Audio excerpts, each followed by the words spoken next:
It was nice to get a lead in the first leg coming into Stamford Bridge, and a bit scrappy at times, but we've kept the clean sheet, we've won the game, and safely into the quarters. You showed power, you showed persistence for that goal. Talk us through it.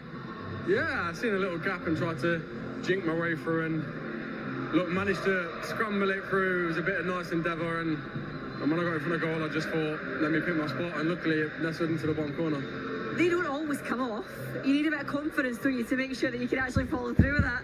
Yeah, like, to be honest, in training, after training most days, I'm practicing finishes like that on my left foot, whipping it into the far corner, so that's just a product of repetition that I do on a daily basis, so I'm glad that it actually came off in the game as well. That first half was quite challenging. At moments, did you think, oh, you know, this is not going to be our night again? Did it feel as if they were difficult to break down? Yeah, I'll be honest, like, we prepared for all last week thinking they were going to play a back four, and then they surprised us last week playing a back five, and again tonight playing a back five. And look, I don't care what team you play, it's tough to break down a team where it's 5-4-1, and it's just about being patient and picking your spots and not getting frustrated. And I feel like we did that, and in the second half we got a couple more opportunities and chances, and thankfully we scored.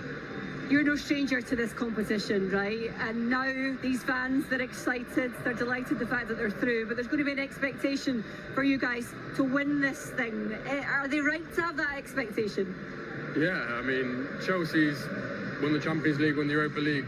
It'd be stupid as not to say that we should win this. And that's no disrespect to any of the opponents, that's just the belief and the quality we have in the squad. So fair play to Copenhagen, they're a good team, and they challenged us, but we're into the quarters, and now look, three more rounds, and hopefully we can lift in that trophy. Congratulations tonight, well done. Thank you, cheers.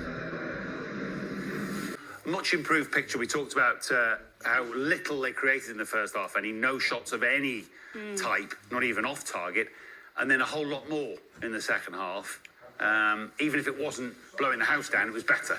Yeah, I do wonder whether, you know, the fact that there is so many changes to personnel, that there's a sort of lack of momentum that comes from the first game, certainly the second half of the first game into the first half of the second game.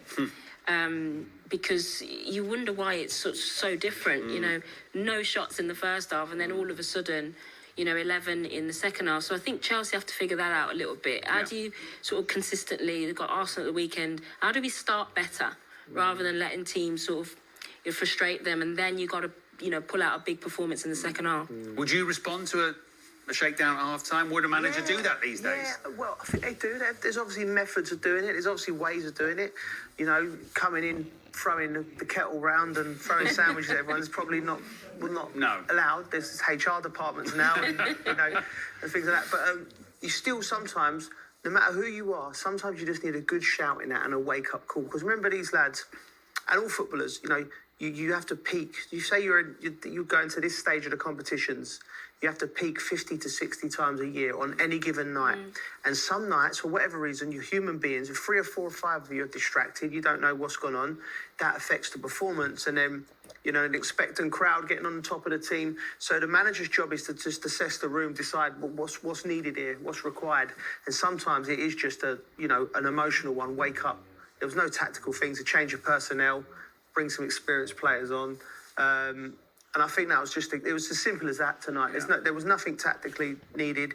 Chelsea were better in every department. Every player, man for man, was better. They just needed to step up, and they did it. But if they play like that against Arsenal, even for 45 minutes, the game's gone, because Arsenal will punish her. So that's what these young players have got to realise. You know, you can't go a whole season being pitch perfect, but when you switch off, make sure you give yourself enough ability and time to turn it around. The goal, when it did come, was good, wasn't it? A bit of hunting and then a bit of quality from Dewsbury Hall. Yeah, I'm happy for Dewsbury Hall, because he's sort of been on the fringes, but he's a great player, and, you know, I think, you know, he'll gain confidence from this. But I love the way Cucurella wins it back there. You know, that's a full-back right up there, winning the ball back, counter-pressing, leads to an opportunity, and I think great feet from Dewsbury Hall. Gets a little bit lucky, I think, with the little sort of deflection, but good initial sort of quick feet. And then I think once you're in this position, your eye is wide and open, and it's a great finish. Yeah, I mean, listen, If Lionel Messi scores that goal, the world will stop. And there's great players. He's handling the ball in short areas here, low centre of gravity. That touch there just to take it away. And then now you have to put the silencer on, calm, and he's whipped it into the side netting. And I'm really pleased for him. We've watched him in this competition, particularly, and one of them lads. Every game he's affected the game. He's done something in every game where you go, he's a player. And I think there's a future for him at Chelsea. Big competition. Where and how, though? How does he get into Maresca's Premier League It's tough for him, team? isn't it? Because he's right in there with Cole Palmer. And that's his position. So, is he a Conference League player? Is he going to break into that Premier League team? I think that's the question mark for a lot of these lads. It's like, how do I get into that Premier League starting lineup every week? Yeah, it's exactly that. Listen, he's too good a player to be playing 10, 15 games a year at his age. Maybe in 7, 8, 9 years' time, maybe that might suit him, and if you're coming down there, but he needs to play football because he's such a good, talented footballer. And the decision will probably be his at the end of the season. Whether what does he do? Does he go and find his football somewhere else, or does he stick out for me? I just look at every time I watch him, I like him, and I think to myself, as a manager, as a coach, you'd want him in your team. I think he could play at a very, very high level. Big competition in the midfield at Chelsea, but always impressed with him. Yeah, as you rightly point out, a hard job to get past Cole Palmer, who you presume has that shirt. But he looks a player, got minutes tonight in this competition, back in the squad for these European games, but he's kind of looking for something, isn't he? Do you know what it is, Matt? He must be thinking, what am I doing different to what I did before? Because it doesn't look different. He's still getting in them pockets. He's still taking players on. He's, putting in great balls like this. Obviously, it's not his fault that it's a poor finish, but this is, if you look 6 months ago, this is the same positions he's getting in, and that goes in.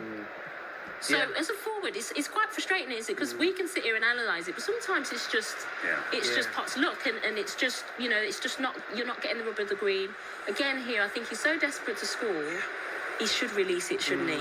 But again, 4 or 5 months ago, that's going in. 4 or 5 months ago, he's already scored 1 or 2. He's releasing it to the young lad. Do you know what I mean? That's true. Which he probably should have done tonight, you thought. But listen, this is part of his journey. Yeah. Like what he's done in the last year, 18 months at Chelsea, that's ridiculous what he's done. He's going for a little dry spell, and this is when he needs to just.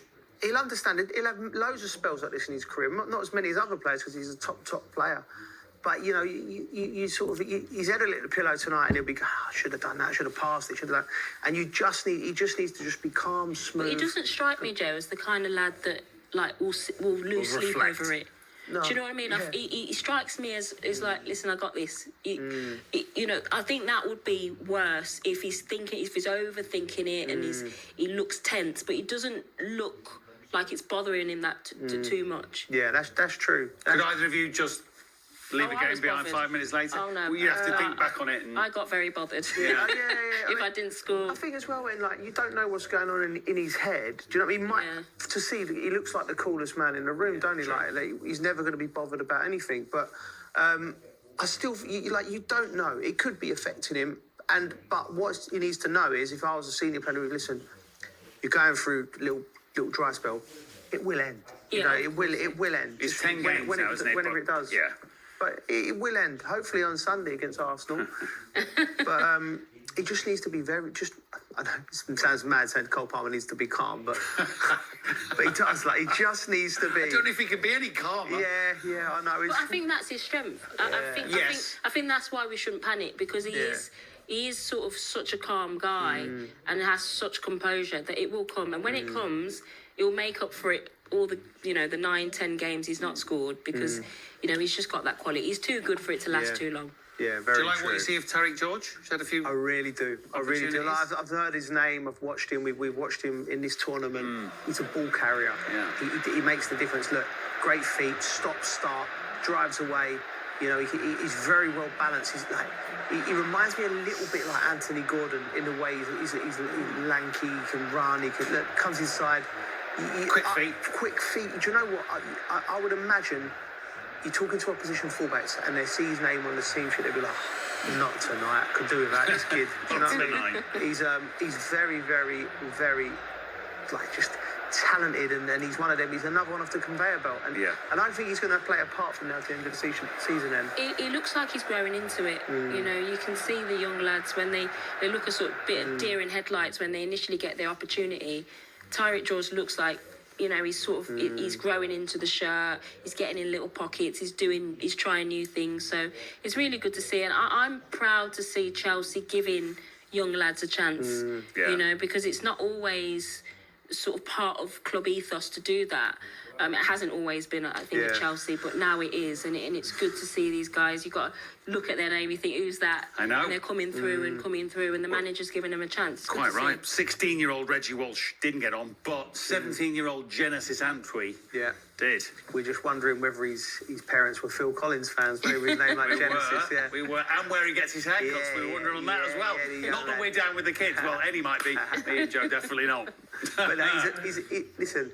I don't know much about him, Matt, but what I do know is and I know how diligent they are in Chelsea's academy and how they are in developing not just a player but a human being as well. And then that's one thing I found when I was in the doors there. I was like, there's so much work that goes into helping these young men progress. So it's great for the club and it's great for all football. We see young players, brilliant. Yeah. Okay. Opportunities may come.